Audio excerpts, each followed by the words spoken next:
सतगुरुदेव की जय। बंदी छोड़ कबीर परमेश्वर जी की जय।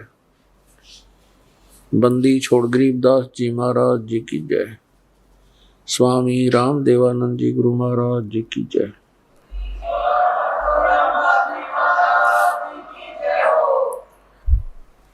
गरीब नमो नमो सतपुरुष को नमस्कार गुरु की नहीं। सुर नर मुनि जन साधुआ संतों सर्वस्ती नहीं। सतगुरु साहेब संत सब डंडो तुम प्रणाम। आगे पीछे मध्य हुए तिनको जा कुर्बान। नराकार निर्विषम काल जाल व्यंजनम निर्लेपम निज निर्गुणम अकल अनुबेशम दुनम। सोहम सुरति समाप्तम सकल समाना निर्तल। उज्ज्वल हीरंबर हरदमम बेपरवा अथा है वार पार नहीं मध्यतम। गरीब जो सुमर सिद्ध होई गणनायक गलताना। करो अनुग्रह सोई पारस पद परवाना। आदि गणेश मनाऊं गणनायक देवन देवा। चरण कमल लो लाऊं आदंत करूं सेवा। परम शक्ति संगीतम रिद्धि सिद्धि दाता सोई। अवगत गुण अतीतम सतपुरुष निर्मोही। जगदम्बा जगदीशम मंगल रूप मुरारी। तन मन अर्पों शीशम भक्ति मुक्ति भंडारी। सुर नर मुनि जन ध्यावे ब्रह्मा विष्णु महेशा। शेष शेष मुख गावे पूजे आदि गणेशा। इंद्र कुबेर सरीखा वरुण धर्म राय धामे। समर्थ जीवन जी का मन इच्छा फल पावे। 33 कोटि आधारा जावे शेष 88। उतरे बहुजल पारा कट है यम की फांसी। 33 कोटि आधारा जावे शेष 88। उतरे बहुजल पारा कट है यम की फांसी। कर जोरूं विनती करूं धरूं चरण पर शीश। गुरु जी राम देवानंद जी महाराज ने दियो नाम बख्शीश।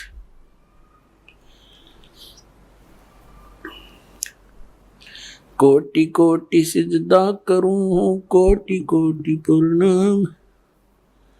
चरण कमल में राखियो मैं बंदी जाम गुलाम।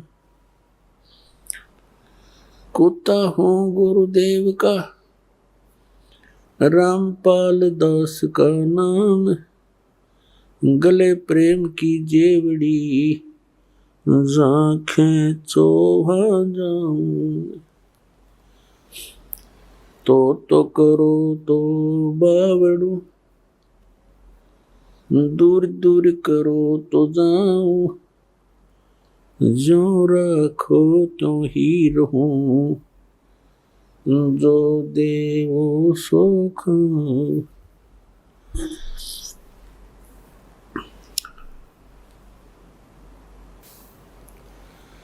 परम पिता परमात्मा पूर्ण ब्रह्म सारी सृष्टि के रचनहार कबीर परमेश्वर जी की असीम रजा से आप जी सत्संग सुनने के लिए उपस्थित हुए। जिन पुण्यात्माओं के विशेष पुण्यक्रम उनके साथ होते हैं वही प्राणी सत्संग प्राप्त करते हैं। परमात्मा कबीर परमेश्वर जी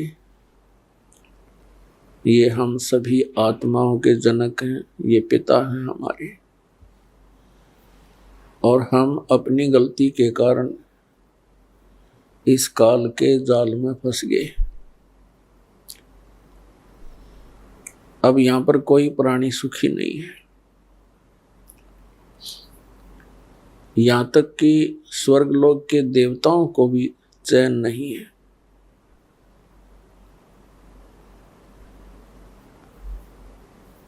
फिर हम यहाँ रह किस लिए रहे हैं?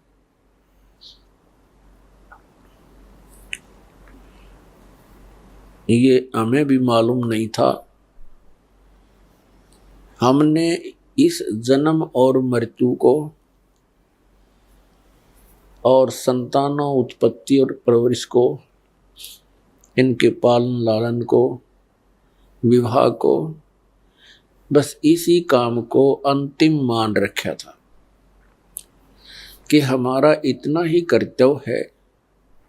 ये पूरा होने के बाद हमारी भले ही मृत्यु हो जाए। अब परमात्मा ने आकर के ज्ञान दिया है, आग गए ना बावड़े रहते भी सब जाही, बिन साहेब की बंदगी कहीं ठोड़ ठिकाना नहीं। पहले चले गए, उन्होंने तो आकर बताया नहीं उनकी क्या दशा हुई आगे। और रहते हैं जो शेष बचे हैं वो भी चले जाएंगे, यानी मृत्यु और जन्म होते रहेंगे। बिन साहेब की बंदगी कहीं ठोर ठिकाना ना।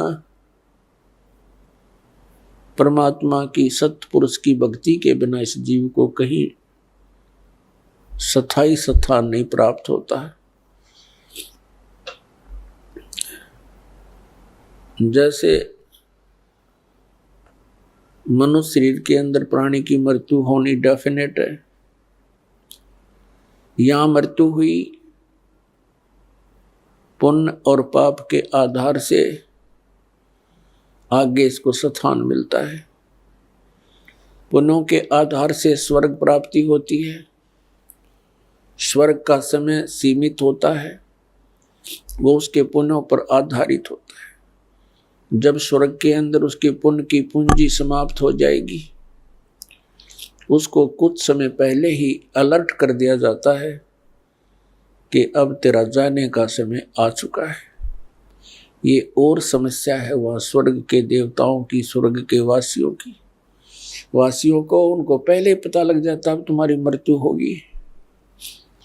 ये समझ लो उनको फांसी की डेट दे दी जाती है। तो फिर वो प्राणी उस स्वर्ग में रहकर भी नरक महसूस करता है। वहां मृत्यु के उपरांत जबरदस्ती, जैसे यहाँ बाई फोर्स मार दिया जाता है, मृत्यु कर दी जाती है कोई कारण बने, इसी प्रकार स्वर्ग में भी समय पूरा होते ही वहां से बाई फोर्स निकाल दिया जाएगा, बलपूर्वक। फिर नरक में डाला जाएगा। नरक का समय पूरा होते ही वहां से बलपूर्वक बाहर फेंक दिया जाएगा। तो पुण्यात्मा, यहाँ पृथ्वी लोक पर मृत्यु हुई, यहां से हुई, चलो चलो स्वर्ग में गए, वहां होगी, चलो चलो। और फिर नरक से भी फिर चलो, गधे की योनि पाई, फिर मृत्यु हुई, चलो कुत्ता बनो, कुत्ते की मृत्यु हुई, चलो सुअर बनो। तो ऐसे, और फिर समय आने पर फिर मनुष्य बनो। तो यहां परमात्मा बताते हैं, आग गए ना बावड़े रहते भी सब जाही, बिन साहेब की भक्ति कहीं छोड़ ठिकाना नहीं। जैसे मोती ओस का ऐसी तेरी आब, गरीब दास करो बंदगी बहुर न ऐसा दाव।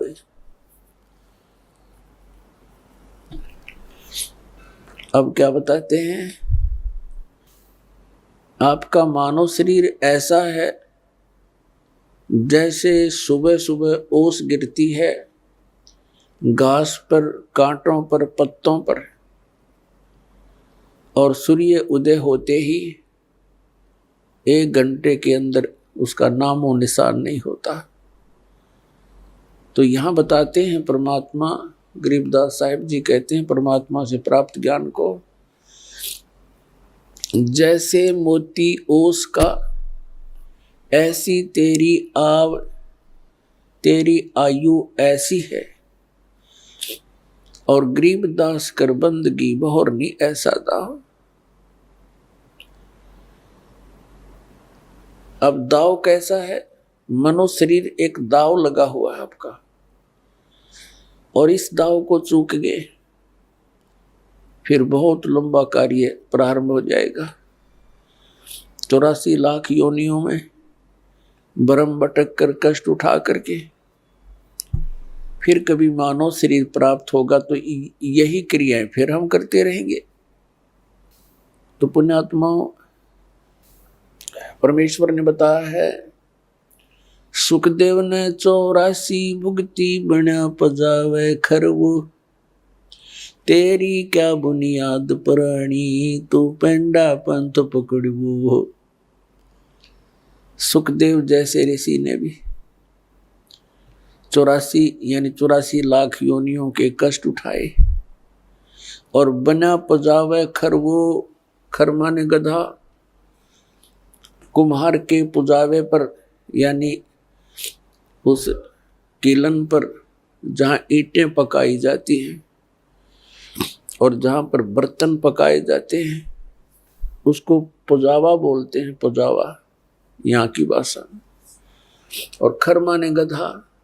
ऐसे ऋषियों की भी ये दुर्गति यहाँ हो रही है, तो परमात्मा कहते हैं, तेरी क्या बुनियाद प्राणी तू पेंडा पंथ पकड़े। वो पेंडा माने वो मार्ग, कौन सा मार्ग? जिससे ये 84 लाख योनियों की ये बर्मणा, ये कष्ट, जन्म और मृत्यु समाप्त हो जा। उस मार्ग को पकड़, उस ज्ञान को ग्रहण कर। उसके लिए श्रीमद् भगवत गीता अध्याय नंबर 4 के श्लोक नंबर 32 में कहा है कि अर्जुन, जो मैंने अभी आपको ज्ञान सुनाया, अध्याय नंबर 4 के श्लोक 25 से लेकर 30 तक, जिसमें कहा गया है कि कोई तो देवताओं की पूजा करते हैं और कोई हवन यज्ञ ही करके संतुष्ट है, और कोई योग अभ्यास करता है, कोई तीक्ष्ण अहिंसावादी व्रत रखता है, जैसे मुख पर पट्टी बांधकर नंगे पैरों घूमते हैं कि कोई जीव हिंसा ना हो जाए, और कोई स्वाध्याय करते हैं, जैसे कोई गीता जी का पाठ करता है, तो कोई वेदों के कुछ श्लोकों का, मंत्रों का डेली स्वाध्याय करता है। तो इस प्रकार की जितनी भी क्रियाएं हैं, जो भी कर रहा है, वो अपनी क्रियाओं को सत्य मानकर कर रहा है। यदि उसको पता लग जाए कि ये शास्त्र अनुकूल नहीं है, तो त्याग देगा वो तुरंत। इसलिए श्रीमद् भगवत गीता अध्याय नंबर 4 के श्लोक नंबर 32 में कहा कि अर्जुन, इन धार्मिक यज्ञों यानी धार्मिक अनुष्ठानों की जानकारी सच्चिदानंद घनब्रह्म की वाणी में विस्तार के साथ कहा है, और उस परमात्मा ने अपने मुख कमल से आकर बोली है। उस सच्चिदानंद घनब्रह्म की वाणी में यज्ञों की जानकारी, यज्ञ माने धार्मिक अनुष्ठानों की, क्रियाओं की जानकारी विस्तार के साथ कही गई है। वो तत्व ज्ञान है। चौथे अध्याय के 33वें श्लोक में कहा कि अर्जुन, इस द्रव्य में यज्ञ की अपेक्षा ज्ञान यज्ञ श्रेष्ठ है। द्रव्य यज्ञ क्या होता है? जैसे देखा देखी कहीं भंडारे कर दिए, गंगा के किनारे कहीं कंबल बांट दिए, कहीं और क्रियाएं, जैसे कोई धर्मशाला बनवा दी। अब क्या बताया है कि इस द्रव्य यानी धन से, पैसे से होने वाले जो अनुष्ठान हैं, इनकी अपेक्षा ज्ञान यज्ञ श्रेष्ठ है। तो ज्ञान यज्ञ तत्व ज्ञान यानी सत्संग है। सत्संग वो तत्व ज्ञान है जो सब सदग्रंथों के अनुकूल हो, वो तत्व ज्ञान है। और वो ज्ञान परमात्मा ही आकर देता है। ज्ञान, अध्यात्म, यथार्थ ज्ञान परमात्मा स्वयं ही आकर प्रदान करता है। बाकी तो जीव संज्ञा के प्राणी हैं, जीव संज्ञा में हैं, वो अपने अपने अनुभव अटकल लगाते रहें, लेकिन यथार्थ ज्ञान परमात्मा ही बता सकता है। अपने द्वारा रची हुई सृष्टि को स्वयं ही वो ठीक ठीक विस्तार के साथ बताता है, ऐसा वेदों में प्रमाण है। तो वो तत्व ज्ञान है जो सच्चिदानंद घन ब्रह्म यानी पूर्ण परमात्मा कबीर देव ने अपनी कबीर वाणी के अंदर जो ज्ञान बताया है, वो तत्व ज्ञान है।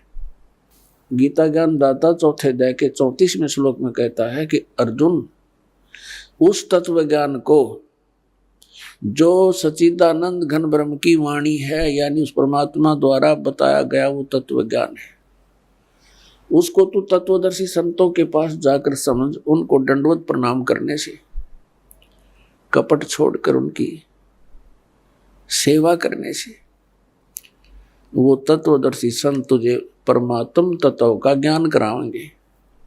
इससे ये सिद्ध हुआ कि गीता ज्ञान दाता भी उस तत्व ज्ञान से अपरिचित है। अन्यथा ये कहने की आवश्यकता नहीं थी कि उस ज्ञान को तू तत्वदर्शी संतों के पास जाकर समझ। जब गीता जी के 18 अध्याय बोले तो एक अध्याय और बता देता जैसे इनको ज्ञान होता था, इसको ज्ञान नहीं। तो पुण्यात्माओं 15वें अध्याय के एक मंत्र में यानी एक श्लोक में गीता जी में उस तत्वदर्शी संत की पहचान बताई है कि उल्टे लटके हुए संसार रूपी वृक्ष को जो संत विस्तार के साथ जानता है, ये उल्टा लटका हुआ एक पीपल का वृक्ष, संसार रूपी पीपल का वृक्ष जानो अर्जुन, ऊपर को जड़ है, नीचे को तीनों गुण रूपी शाखा है। और जो संत इस उल्टे लटके हुए संसार रूपी वृक्ष के सभी छंद, सभी विभागों को बता देगा, स वेदवित, वह तत्वदर्शी संत है। पुण्यात्माओं, जब तक सत्संग नहीं मिलेगा इस प्राणी को, तब तक ये ऐसे ही इस जन्म और मृत्यु के दीर्घ रोग से ग्रस्त रहेगा। और सत्संग केवल परमात्मा ही बता सकते हैं। वो परमात्मा 600 वर्ष पहले आकर के हमें सत्संग बताया करते थे, ज्ञान दिया करते थे उस अपनी अमृत वाणी से, सच्चिदानंद घन ब्रह्म की वाणी से। तो उस समय हम स्वीकार नहीं कर सके क्योंकि हम अशिक्षित थे। और जो एक ब्राह्मण वर्ग शिक्षा का अधिकारी था, उनकी बुद्धि वहां तक पहुंच नहीं पाई क्योंकि वो काल भगवान से प्रेरित रहे और परमात्मा का विरोध करवा दिया। ये कहकर कि कबीर अशिक्षित है, ये संस्कृत भाषा नहीं जानता है, ये ऊट पटांग बोल रहा है, ये झूठ बोल रहा है। परमात्मा कहा करते थे, गुण तीनों की भक्ति में ये भूल पड़ो संसार, कहें कबीर निज नाम बिना कैसे उतरो पार। तीन देव की जो करते भक्ति, उनकी कदे ना होवे मुक्ति। आज से लगभग 600 वर्ष पहले ये शब्द बोलना कि तीन देवता ब्रह्मा विष्णु महेश जी की जो भक्ति करते हैं उनका कभी मोक्ष नहीं हो सकता,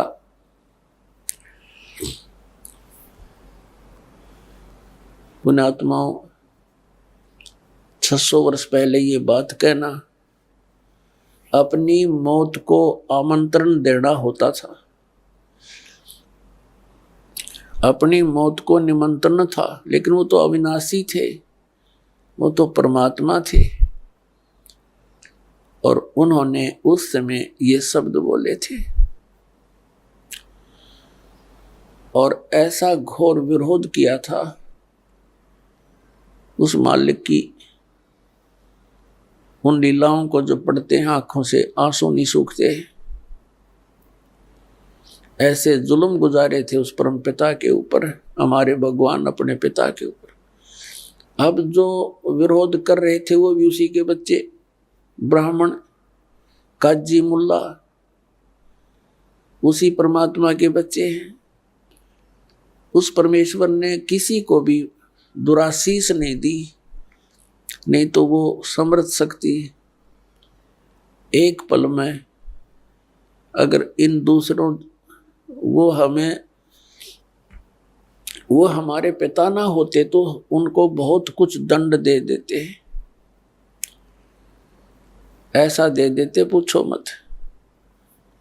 जैसे एक बार गोरखनाथ जी के साथ मजाक कर दिया किसी ने, और उसने इतना गुस्सा उठा, वह मंडली थी उसके साथ 400-500 की, उसने एक शब्द उच्चारण कर दिया कि खड़े हैं वो तो पत्थर बन जाएंगे और बैठे हैं वो सिद्ध। खड़े ज्यादा थे, बैठे थोड़े, तो खड़े जितने खड़े थे वो सब पत्थर की मूर्तियां बन गई। तो ये तो समर्थ हैं, कुछ भी कर सकते थे, लेकिन अपना पिता अपने बच्चों का अहित नहीं कर सकता, चाहे उसको वो कुछ भी कितना दुखी कर ले। इसलिए उस परमेश्वर ने किसी को दुराशीष नहीं दिया, कोई श्राप नहीं दिया, क्योंकि वो समर्थ थे। उनको मालूम है कि ये मेरे ही बच्चे काल की भांग पी के मेरे शत्रु बन गए। उसमें अपनी समर्थता का प्रमाण दिया। इसी सत्य कहने के कारण उस परमात्मा को जेरे कुएं में डाल दिया। एक बहुत पहले 200-200 फुट नीचे गहरा जल होता था कुओं में, और जेरा कुआं वो होता था जो नीचे से उसका पानी खत्म हो जाता था और काफी गहरा हो जाता था। उसमें डाल दिया। ऊपर से झाड़, बोझड़े, कांटेदार छड़े, कंकर, पत्थर, रेत से भर दिया। एक शेख तकी नाम के एक जलील व्यक्ति ने, वो मुसलमान था, मुसलमान राजा, दिल्ली का बादशाह सिकंदर लोदी था, और शेख तकी उसका धार्मिक पीर था, सिकंदर लोदी राजा का। मुसलमानों को इकट्ठा कर लेता था, राजा के सामने नारे लगवा देता था, राजा पब्लिक को देखकर घबरा जाता था, और फिर वो मनमानी सजा दिया करते थे। कबीर परमात्मा कुएं में डाल दिया, भर दिया पूरा, और कुछ देर के बाद वो गए सिकंदर लोधी के पास। परमात्मा कबीर देव जी राजा के पास उनके महल में एक कमरे में विराजमान मिले, क्योंकि वो समर्थ थे, वो पूर्ण ब्रह्म हैं, वो समर्थ हैं। लेकिन उनकी लीलाओं को देखा जाता है, पढ़ते हैं तब रोंगटे खड़े हो जाते हैं। हमारे पिता हमारे हित के लिए आए थे, हम उनके शत्रु बन गए। तो उस समय हम अशिक्षित थे। अब परमात्मा ने सबसे पहले ये रजा बख्शी, हमें शिक्षित करवाया। पुण्यात्माओं 5500 वर्ष तो कलयुग बीत गया, और उससे पहले जालिए कितना समय 3 युग गए। केवल एक ब्राह्मण वर्ग ही शिक्षा का अधिकारी था और कोई शिक्षा नहीं ग्रहण करता था, क्योंकि यह शिक्षा अच्छी नहीं है, यह बेईमान बनाती है प्राणी को। ये पाप करने से फिर हिचकता नहीं है व्यक्ति। यह शिक्षा गई ब्राह्मण समाज में। इस शिक्षा को इन्होंने रोजी रोटी का धंधा ही बना लिया और पाप के भागी बनने लगे। अब शिक्षा आ गई सब समाज में। कितने चतुर बन गए हम भले ही ऊपर से कितने शिष्ट नजर आते हों, सुंदर कपड़े पहन के, बढ़िया कोई ठिकार लेके, अंदर से कति खोखे और खोखले हुए पड़े हम। हमारे विचार वो नहीं रहे जो हमारे दादे और परदादा के हम देखा करते थे। कितनी इंसानियत थी उनके अंदर। अब पुण्यात्मा, हम जैसे वर्तमान के मानव से भी हमारा पाला पड़ा है, और आज से 55 वर्ष 50 वर्ष पहले जब हम कुछ जानने योग्य हुए, वो समय भी हमने देखा है। उस समय में और आज में दिन और रात का अंतर हो गया। इतनी गिरावट आ गई हमारी मानसिकता के अंदर, हमारे शिष्टाचार के अंदर। इसका कारण ये शिक्षा ही है। आप ऑफिस में जाते हो, किसी भी कार्यालय में, वहाँ भी इंसान है। बाहर पंक्ति में खड़ा वो भी इंसान है। कोई दया धर्म नाम की चीज नहीं रह रही। खाएं जाओ धक्के, गिड़गिड़ाएं जाओ उनके सामने, रहम रहा नहीं। 10 रुपये दे दे तो काम कर दे, नहीं तो खाओ धक्के। तो ये जलालत हमको किसने सिखाई? इस शिक्षा ने सिखा दी। और क्या करते हैं फिर उस पैसे का? हम कोठी बनाते हैं, बंगला बनाते हैं, कार खरीदते हैं, और फिर घर में कोई ना कोई ऐसी समस्या, कोई दुर्घटना हो जाती है, कोई बीमारी लग जाती है। उस सारे पैसे को फिर हम ऐसे ही, वो पैसा तो रहता नहीं, व्यर्थ हो जाता है। कोठी बना दी, मृत्यु होगी। आप गधा बनकर कुम्हार के घर मिट्टी ढो रहा है और कोठी वहां खड़ी है, चाट ले उस कोठी को।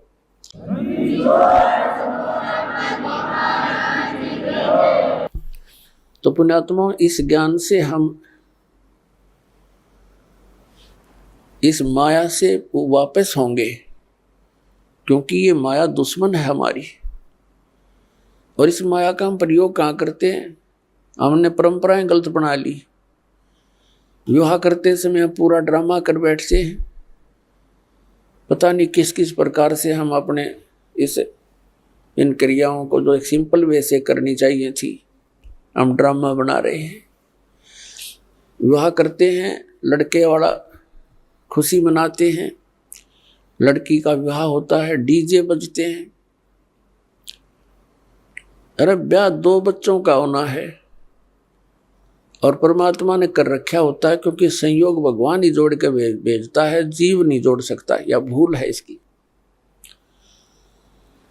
तो अपने सिंपल से वे से ब्याह करे। बच्चों का नाता ही तो जोड़ना है, वचन से जुड़ता है। ठीक है भी, हमारे आपका बेटा पसंद है, वो कह दे भी हमारे आपकी लड़की पसंद है, दोनों बच्चों का विवाह मंजूर हुआ ना, हो गया ब्याह। और इसमें क्या देर लगे थी? अब हमने देखा, समाचार पत्र में पढ़ा, पहले दिन डीजे बजा रहे हैं, लड़के का विवाह था, बहनें भी डांस कर रही हैं, माँ भी डांस कर रही है, गली में खड़े होकर। और सब कंजर हो गए हम, इंसानियत भूल गए कति। अगले दिन क्या होता है कि विवाह के लिए जा रही थी बारात, रास्ते में दुल्हे वाली कार टकरा गई एक ट्रेल लेते हैं, दूल्हा मर गया, साथ में और बैठे थे 6-7, वो मर गए। पहले दिन तो खुशी मना रहे थे, अगले दिन टक्कर मार कर रो रहे हैं। तो इस काल के लोक में और हम बकवाद करें, इसलिए कर रहे हैं क्योंकि हमने भांग पी रखी है, नशा हो रहा है हमारे। नशा उतर जाएगा जब ये चीज आपने ऐसी दुश्मन दिखाई देंगी जो ड्रामा हम करते हैं। एक समय नानक साहिब जी के पास भक्त कोई व्यक्ति चले गए और कहा, महाराज जी आप ऐसे रहते हो खोए खोए से, आप कभी खुश नजर नहीं आते, आपका चेहरा ऐसा रहता है जैसे महादुखी प्राणी होया करे, और आप तो महापुरुष हो, आपको काहे की टेंशन है। तब नानक साहिब जी ने कहा, भी ना जाने काल की कर डारे और किस विध ढल जा पास आवे, और जिन आते सरते मौत खुड़क दी उन्होंने केड़ा हंसावे। अब ना जाने कब के बिजली गिर जा, एक सेकंड का भरोसा नहीं, एक सेकंड का। और हम फिर भी यहां फूले नहीं समाते। तो ये हमारी इस अज्ञान का ही कारण है, और इस भांग जो हमने पी रखी है माया की, इसका प्रभाव है। ये सत्संग से, परमात्मा की भक्ति से ये एंटीबायोटिक है, इस भांग का नशा उतर जाएगा। ये उतरने के बाद देखना फिर कितना आपका वजन हल्का होगा, आपकी रुचि नहीं रहेगी कितने सांग सिनेमा देखने की। आपने सोचोगे क्यों से मैं बर्बाद किया, या तो मालिक की चर्चा चलेगी, या सत्संग सुनने दिल करेगा, या फिर अपनी सुबह शाम दोपहर की क्रियाएं, और फिर मंत्र दिन में इतना बिजी शेड्यूल हो जाएगा आपका, बकवाद करने का समय कौन मिले। और कभी समय मिलेगा तो रुचि नहीं बन सकती है, क्योंकि आत्मा स्वीकार करे नहीं, बहुत दिन हो गए इसने ये बकवाद करती ने, इसका कुछ भी हाथ नहीं लगा। तो पुण्यात्मा, हमने अपने सिर पर आप पर वजन घना रख लिया है। सबसे पहले तो हमने इस विवाह के ऊपर खर्चा कतिबंद करना पड़ेगा। फिर हम कोठियां बनाते हैं, सिंपल मकान बनाओ, ठीक है, जिसके पास दो पैसे हैं वो भी अपना हिसाब का ही मकान बनावे, लोग दिखावा नहीं करें। तो उसमें हमें भक्ति में ज्यादा समय मिलेगा, हमारी टेंशन खत्म होगी। अब जैसे हम त्योहार मनाते हैं, अब जब तक ज्ञान नहीं था तब तक हम कुछ भी मना लेते, अब ज्ञान हो गया कति रुचि नहीं बनती। एक व्यक्ति ने नाम लिया और बहुत दुखी परिवार सारा, और उनसे बताया भी ऐसे ऐसे ये नहीं करना, ये त्योहार वगैरह तुम जो मनाते हो ये नहीं मनाना। कैसे? अब हम क्या करते, एक फॉर्मेलिटी कर रहे हैं। कोई भी त्योहार आता है, वो फॉर्मेलिटी बना ली कि इतने कपड़े और इतनी मिठाई, इतने सुहारी गुलगुले ये पहुंचाने, वो नून ते लेकर चल पड़े, वो नून ते लेकर चल पड़े, और वो कपड़े नए पड़े रहे, कोई पहनता नहीं। क्या फायदा हुआ?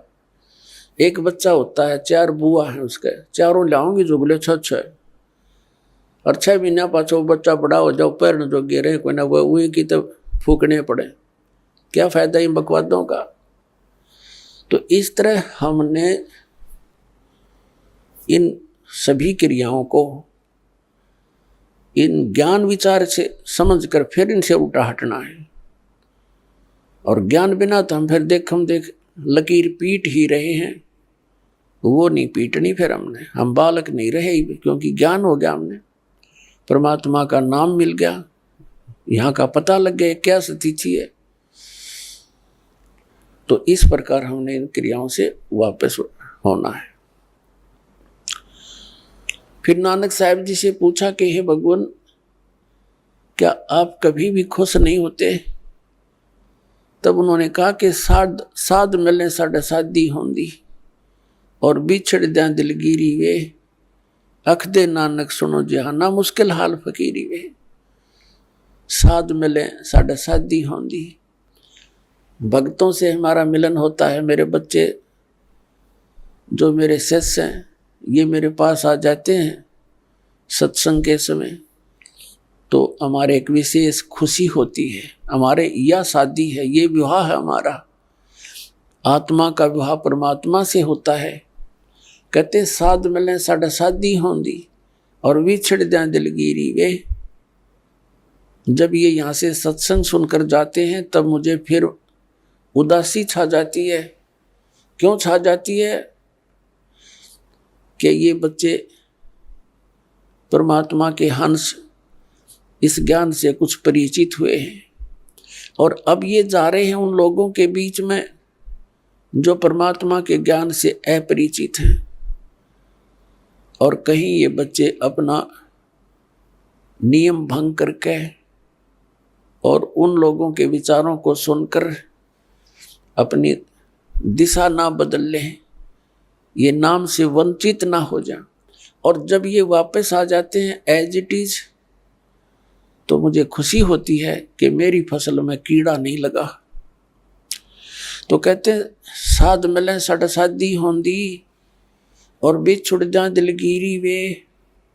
अख दे नानक सुनो जहाना, या मुश्किल हाल फकीरी वे। ये भक्ति बहुत मुश्किल बना दी इन अज्ञानी संतों और महंतों, आचार्यों और शंकराचार्यों ने। परमात्मा से दूर कर दिया हमारे को। तत्व ज्ञान रहा नहीं, सदग्रंथों का ज्ञान हम तक पहुंचा नहीं। लोक वेद बना करके हमारे को ऐसे दंत कथाएं सुनाती जिनका कहीं कोई सिर पैर नहीं। तो पुण्यात्माओं, अगर आप खुशी मनाओ तो उस दिन की मनाया करो जिस दिन आपने नाम मिला। कबीर साहब कहते हैं जिस दिन सतगुरु भेंटिया सो दिन लेख जान, और बाकी जन्म गंवा दिया बिना गुरु के नाम। जिस दिन आपको उपदेश मिल गया आपका वो जीवन मनुष्य का, उस दिन से जन्म समझ लेना।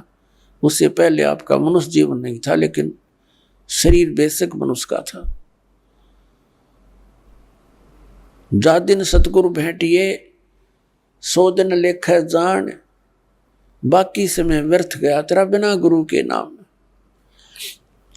तो पुण्यात्माओं,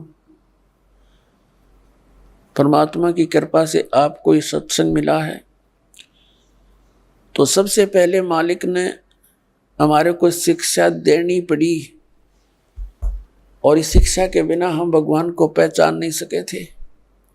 उनको मालूम था कि ये खूब बिगड़ेंगे, शिक्षा होते ही ये खूब अवाम उड़ेंगे, वैज्ञानिक पाकेंगे हैं, बना के परमात्मा गॉड गिवन मटेरियल पर अनुसंधान करके ये भगवान से दूर करने लगे। और आप भी होने लगे।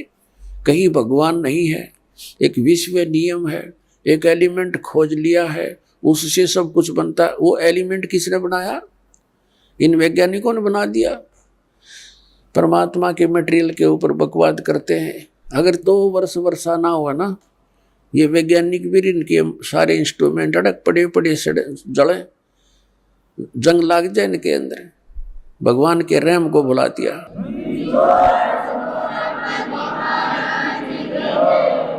भगवान से कोसों दूर कर दिया हमारे को। और क्या बनाया इन्होंने? परमाणु बम बना लिया अपना नाश करने के लिए। है तेरा गजब है।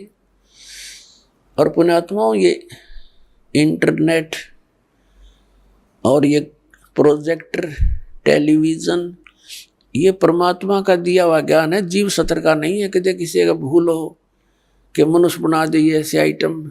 परमात्मा कबीर जी ने उनको बुद्धि दे करके ये बनवाया है। और किस लिए? आज के दिन के लिए, इस समय के लिए, कि एक जगह मेरा ज्ञान चला करेगा, करोड़ों बच्चे मेरे एक टाइम पर सुना करेंगे और प्रत्यक्ष प्रमाण देखा करेंगे। प्रोजेक्टर बनवा दिए, दास यहाँ दिखाता, आप वहाँ बैठे प्रमाण देख रहे हैं, टीवी के ऊपर देख रहे हैं, घर घर बैठा परमात्मा संदेश भेज रहा है। मालिक को मालूम था, क्योंकि काल ने कहा था, परमात्मा कबीर जी से प्रार्थना की थी चापलूसी करके के 3 युगों में जीव कम ले जाना, और चौथा युग जब कलयुग आवे तब तब शरण जीव बहु जावे। ऐसा वचन हर मोय दीजे, तब तुम गमन संसार ही कीजे। परमात्मा के चरण पकड़ के वचनबद्ध कर लिया था कि 3 युगों में जीव वापस कम ले जाना, और चौथा युग जब कलयुग आवे तब तब शरण जीव भव जावे। फिर वैसे गणे कितने ले जिए चौथे युग में। तो परमात्मा ने कहा था ठीक है, मैं वचनबद्ध हुआ और चौथे युग कलयुग में जीव ले जाऊंगा।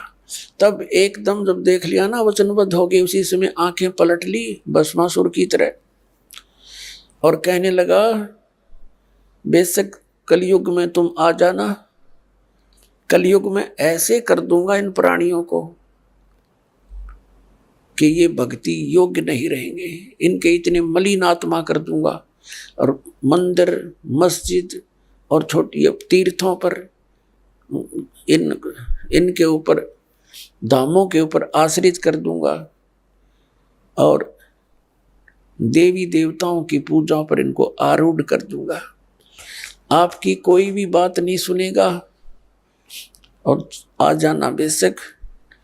बेशक कहा था जोग जीत जाओ संसारा, जीव न माने कहा तुम्हारा, जीव तुम्हारा कहा न माने, हमारी ओढ़ हो बाद बखाने।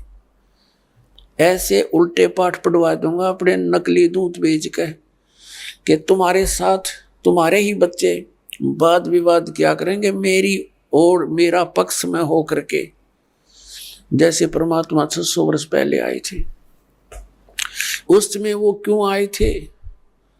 इसलिए आए थे कि इस कलयुग में वो मेरे बच्चे मुझे पहचान लेंगे। वो लीला करके चले गए जो भगवान किया करता है। अब उस भगवान के पहचानने में हमें बहुत आसानी हो गई है। यदि 600 वर्ष पहले परमात्मा ना आते तो हम कैसे पहचानते परमात्मा कौन है? भगवान जो लीला किया करते हैं वो प्रत्येक युग में ऐसी ही करते हैं और उन लीलाओं का प्रमाण हमारे सदग्रंथों में मिलता है। पवित्र चारों वेदों में परमेश्वर की वो महिमा का गुणगान है जो भगवान किया करता है। तो वो लीलाएं किसने की? वो 600 वर्ष पहले बनारस में, काशी शहर में, भारतवर्ष के इस पावन धरती पर आए थे, दुल्हा रूप में, धानक रूप में रहे थे 120 वर्ष। वो कबीर परमात्मा, उन्होंने वो लीलाएं की हैं जो वेदों में प्रमाण है जिनका। तो who is God? Kabir is God. परमात्मा कौन है? कबीर साहब परमात्मा है। और परमेश्वर ने 600 वर्ष पहले कहा था वेद मेरा भेद है, मैं ना वेदन के माही, और जौन वेद से मैं मिलूं ये वेद जानते नहीं।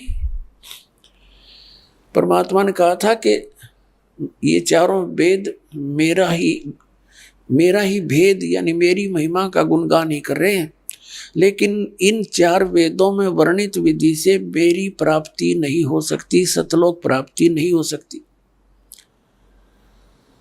अमरलोक प्राप्ति नहीं हो सकती। इनमें पूजा की विधि नहीं है वो जो सतलोक जा सके हम। तो उसकी पूर्ति करने के लिए परमात्मा स्वयं आते प्रत्येक युग में और अपने मुख कमल से वाणी बोलते हैं। चारों युग में संत पुकारे, कूक कहा हम हेल रे, हीरे माणक मोती बरसे, ये जग चुगता ढेल रे। कबीर परमात्मा कहते हैं चारों युग में मेरे संत पुकारे, जिनको परमात्मा मिले सतलोक लेकर गए, उनको फिर वापस पृथ्वी पर अपने गवाह बना कर छोड़ा। तो उन्होंने आंखों देखा भगवान का, वो वर्णन किया, उनकी महिमा को बताया। उसके विषय में परमात्मा कहते हैं चारों युग में संत पुकारे, कूक कहा हम हेल रे, हीरे माणक मोती बरसे, ये जग चुगता ढेल रे। चारों युग में मेरे संतों ने यही गुणगान किए, आंखों देखा मेरे को, और मैंने भी आकर के ऊंचे ऊंचे स्वर में कहीं भी खड़े हो गए मदारी की तरह, एक तारा हाथ में लेके अपनी पवित्र वाणी से, अमृत वाणी से वहाँ वर्षा करने लगे अपने ज्ञान की। और यही तरीके थे, सैकड़ों व्यक्ति इकट्ठे हो जाते थे, परमात्मा की उस अमृत वाणी को सुनकर गदगद हो जाते थे। परमात्मा के मुख से बोली हुई वाणी भी जितने भी वहाँ उपस्थित लोग सुना करते थे, उनके बहुत से पापों का वो नाश हो जाता था। यानी वो अपने बच्चों को फिर से भक्ति से परिपूर्ण करने के लिए आते रहते हैं, ताकि इनमें आस्था भगवान की बनी रहे। और काल ये चाहता है कि ये नास्तिक हो जाएं, इनको कोई भी आध्यात्मिक लाभ ना हो, ऐसी भक्ति विधि प्रवेश करवा दी संसार में, और परमात्मा से मिलने वाले लाभ समाप्त हो जाने के कारण हम नास्तिकता की तरफ चल पड़े, विकारों की तरफ चल पड़े, ये बुराई करने लग गए, रिश्वत लेने लग गए, क्योंकि हम अपने फिर सूझबूझ से धनवान बनने की कुचेष्टा करने लगे। और जिसका परिणाम ये निकला, हम नास्तिक होते जा रहे हैं और दूने दुखी हो गए। जैसे कोई व्यक्ति 2 नंबर से पैसे इकट्ठे करता है, कोई मिलावट करता है, कोई रिश्वत लेता है, या कोई किसी को धोखा दे करके पैसे इकट्ठे करता है, तो उसके लिए वो विष का काम करेंगे। अब एक व्यक्ति बता रहा था, उसका इकलौता पुत्र बीमार हो गया।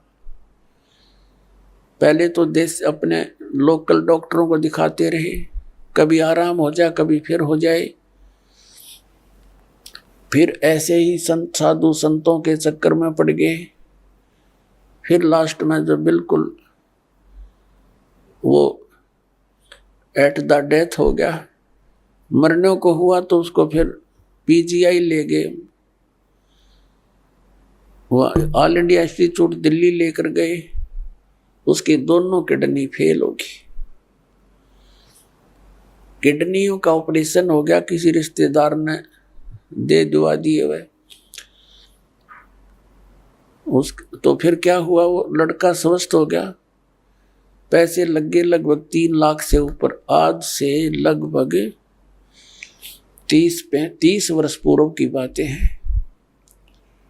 उस समय 3 लाख की बहुत की, आज के तो 30 लाख और उस समय के 3 लाख, इतना वो था, अंतर है अब की उस समय जो पैसे की वैल्यू थी। तो उसने क्या बताया कि मेरा लड़का स्वस्थ हो गया और पैसा इतना लग गया कि कर्जा हो गया। शादी विवाह की तैयारी कर रखी थी, विवाह से कुछ समय पहले ही दुर्घटना यानी बस एक्सीडेंट में मृत्यु होगी। अब वो इस सत्संग को सुनकर आंखों से आंसू निसूख रहे थे उस व्यक्ति के, और अपने आप को कोस रहा था कि मुझे तो थोड़ी सजा मिली भगवान, मैं इतना नीच व्यक्ति था।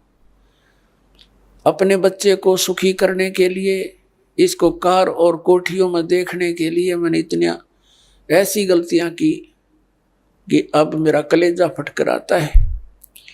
2 लाख रुपए कमाए होंगे 5-10 वर्ष में, 2 नंबर का काम करके। 2 नंबर का काम क्या था कि उस समय ये कैसेट, ये टेप चल रहे थे, टेप रिकॉर्डर से चले थे, और उनकी जो रिफल होती थी वो कैसेट, वो कहता मुझे 2 रुपए में पड़ा करती, सारी थोक का बाला करता तोल के भाव से, और वहाँ बना बना कर नकली और ओरिजिनल कवर के अंदर भर देता था।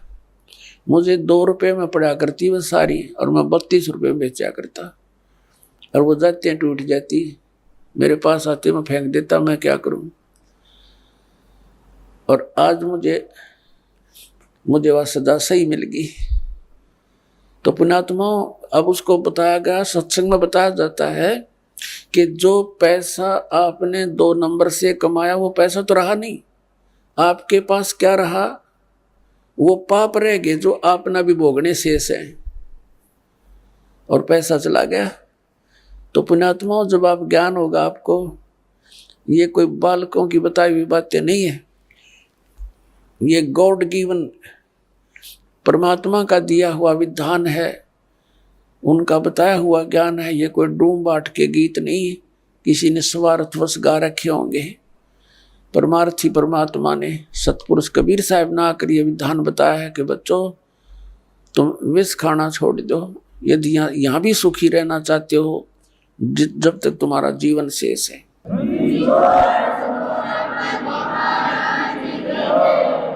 और अनजान बच्चे ही गलतियां क्या किया करते हैं, जब समझदार हो जाएगा ना फिर इसका हाथ नहीं लगा सकते।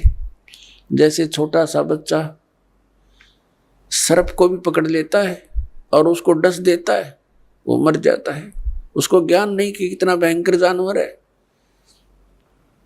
और जब वो बड़ा हो जाता है उसको उस जानवर के बारे में जानकारी हो जाती है कि ये तो बड़ा खूंखार है, इसके निकट भी नहीं जाना चाहिए, तो फिर वो दूर से ही सर्प को देखकर भाग लेगा दूर, औरों को भी कहेगा इधर मत जाना, सर्प है सर्प है। और पहले वो चलते घिसरते घिसरते उसको पकड़ लेता है, क्योंकि उसको पता नहीं, ज्ञान नहीं, ज्ञान बिना डर नहीं होता।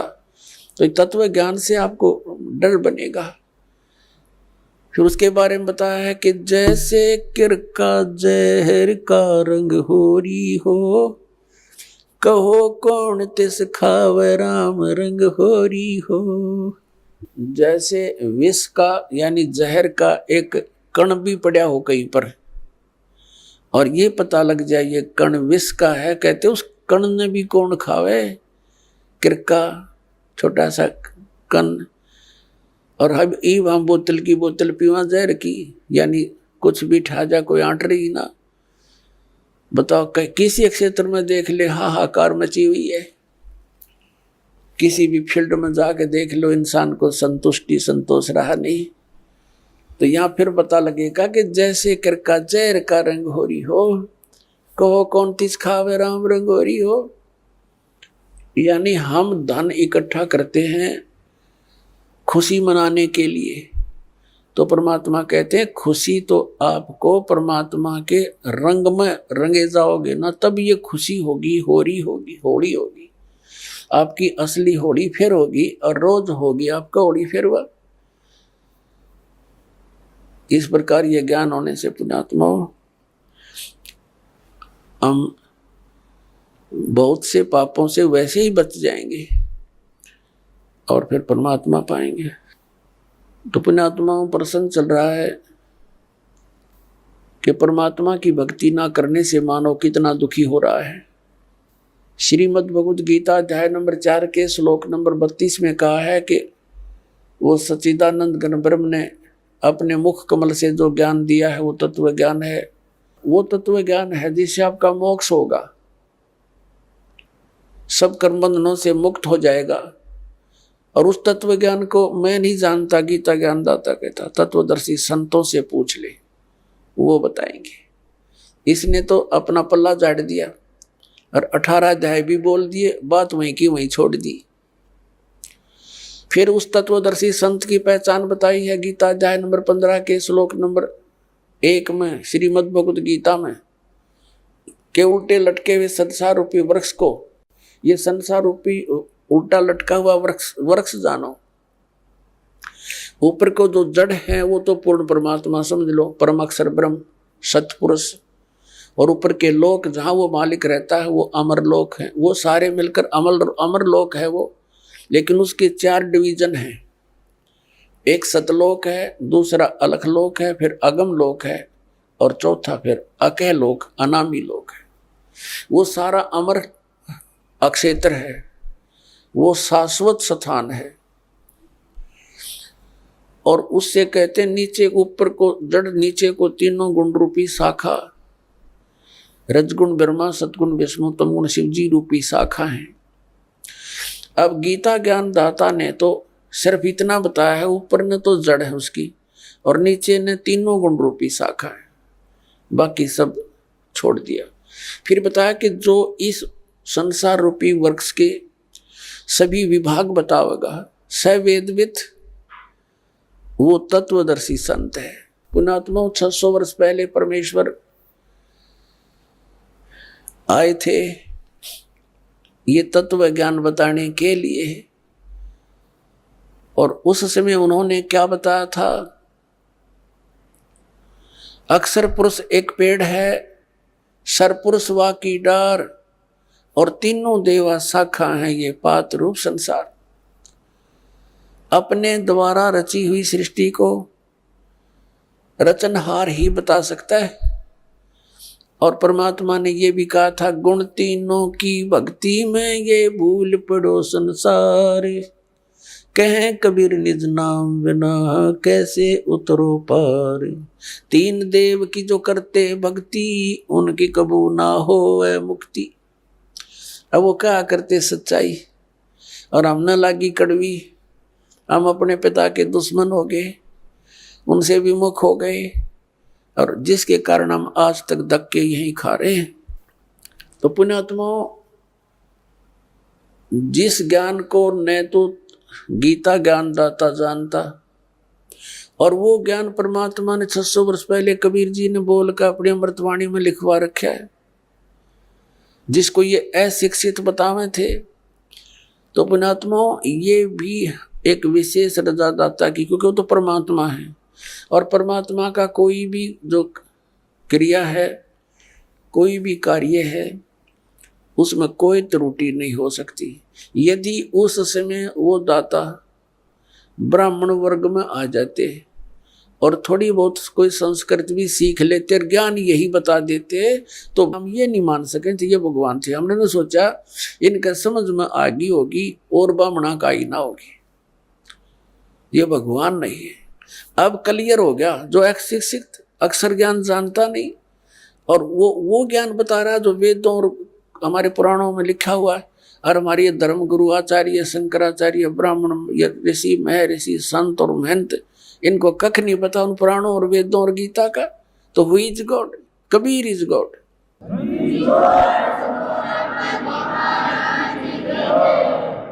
अब श्रीमद् भगवद गीता अध्याय नंबर 15 का श्लोक नंबर 1 समझने में आसानी होगी। पहले चित्र देखिए, ये है उल्टा लटका हुआ संसार रूपी वृक्ष। ऊर्ध्व मूलम अधः शाखम अश्वत्थम प्राहु अव्यम छंदासी यस्य प्रणानी। प्रणानी माने पत्ते। छंदासी यस्य प्रणानी ये तम वेद स वेदवित। ये देखिएगा श्रीमद् भगवद गीता, गीता प्रेस गोरखपुर से प्रकाशित है। जय दयाल गोविंद का इसके अनुवादक है। अध्याय नंबर 15 का ये पंचदशो अध्याय 15वां अध्याय है, और प्रथम मंत्र है ऊर्ध्व मूलम। ये प्रथम मंत्र है। ऊर्ध्व मूलम अधः शाखम अश्वत्थम प्राहु अव्यम छंदासी यस्य प्रणानी यह तम वेद स वेदवित। वेद माने जानना भी होता है, और वेद ये चारों वेदों का भी बोधक है। ऊर्ध्व माने ऊपर को, मूलम माने जड़, और नीच अधः माने नीचे को, शाखाएं। अश्वत्थम प्राहु अव्यम, ये संसार रूपी पीपल का वृक्ष अविनाशी कहा गया है। छंदासी यानी इसके विभाग, छंद इसके पत्ते, प्रणानी इसके पत्ते, ये जो हैं ये पत्ते आदि इसके विभाग हैं। और ये तम वेद, इन सब को जो जानता है स वेदवित, वह वेद के तात्पर्य को जानने वाला है। इनका पढ़िएगा, आदि पुरुष परमेश्वर मूल वाले। यहाँ लिखना था आदि पुरुष परमेश्वर, यानी पूर्ण परमात्मा रूपी ऊपर को जड़ वाले। ऊर्ध्व माने ऊपर को, अधः शाखा होना चाहिए था नीचे को शाखा वाला। यो ब्रह्मा रूप मुख्य शाखा वाले गलत करके है, क्योंकि इस देखो 2 नंबर श्लोक नंबर 2 में 2 बार अधः शब्द है, अधः अधः, और इसका अनुवाद ही नहीं अंग्रेजों ने कर रखा है। देख, अधः माने नीचे, अधः माने नीचे। अरे यहाँ भूल गई, यहाँ करके कल्याण मारा। यहाँ लिखना था नीचे शाखम, कति सीधा। ऊर्ध्व मूलम, ऊपर को मूल वाला और नीचे को शाखा वाला। ये संसार रूपी, इस संसार रूपी पीपल के वृक्ष को अविनाशी कहते हैं। वेद जिसके पत्ते कहे गए, इन छंद माने वेद लिखे, ये देखा कल इनकी। छंदासी यानी विभाग हैं जिसके ये पत्ते आदि, और इन सब को, इस संसार रूपी वृक्ष को जो पुरुष मूल सहित यानी जड़ से लेकर पत्तों तक तत्व से जानता है, स वेदविद। संस्कृत भी पढ़ लो, यह कोई लंबी चौड़ी बात ना जीवते, हमने ध्यान ना दिया था इसकी ओर। स माने वह है, वेदविद माने वेद के तात्पर्य को जानने वाला, यानी तत्वदर्शी संत है वो, जो इसके सारे विभाग जानता है। तो वो कौन है, किसने बताया ये ज्ञान? कबीर परमेश्वर ने 600 वर्ष पहले, और रामानंद जी को जब उन चारों वेदों का ज्ञाता माना जाता था, महर्षि रामानंद जी, और पुराणों को कंठस्थ याद कर रखा था। बाल ब्रह्मचारी और 104 वर्ष का हो गया था डले ढोते ने, जब परमात्मा में लेते और सतलोक दिखाकर वापस छोड़ा था, अपनी सतीथि से परिचित करा कर जब कहा था, तुम साहेब तुम संत हो, तुम सतगुरु तुम हंस, गरीब दास तेरे रूप बिना और न दूजा अंश। तुम साहेब तुम संत हो, तुम ही साहेब माने परमात्मा हो, और तुम ही वास्तव में जो आपके अंदर गुण है एक संत, तुम ही वो संत हो, और तुम ही सतगुरु हो। सतगुरु माने सच्चा ज्ञान देने वाले। तो अब देखिएगा, ये उल्टा लटका हुआ संसार रूपी वृक्ष है। परमात्मा ने बताया था, अक्सर पुरुष एक पेड़ है जो जमीन से बाहर दिखाई देता है, वो पोर्शन उसको वृक्ष बताते कहा जाता है। ये समझ लो एक वृक्ष है, और ये तना, ये अक्षर पुरुष है, इसको परब्रह्म भी बोलते हैं। इतना पोर्शन समझो इस संसार रूपी वृक्ष का, और इसे एक मोटी डार निकली है, वो सरपुरुष है। ये अक्षर पुरुष, ये सरपुरुष, ये सरपुरुष, ये इतना है। इसके फिर 3 शाखा होगी, ये तीनों देवा शाखा हैं भाई, पाते रूप संसार। अक्षर पुरुष एक पेड़ है, निरंजन वाकी डारे। सरपुरुष को निरंजन भी कहते हैं, ज्योति निरंजन काल। सरब्रह्म भी कहते हैं इसको, सरपुरुष भी इसी का, काल ब्रह्म भी, ये तो डार है। और तीनों देवा शाखा हैं भाई, पाते रूप संसार। ये अमृतवाणी परमात्मा की। कबीर अक्षर पुरुष एक पेड़ है, निरंजन कहो, सरपुरुष कहो, वाकी डार, और तीनों देवा शाखा हैं, ये पात रूप संसार। अपनात्मा परमात्मा कहा करते, 3 देव की जो करते भक्ति, यानी भक्ति का अर्थ होता है इष्ट रूप में मान के उन पर आश्रित हो जाना, उनके अतिरिक्त और किसी की पूजा नहीं करते, यानी इष्ट रूप में मानकर जो साधना की जाती है उसके हम भक्त कहलाते हैं। तो क्या बताते हैं, तीनों गुण की भक्ति में ये भूल पड़े संसार, और कह कबीर निज नाम बिना तुम कैसे उतरो पार।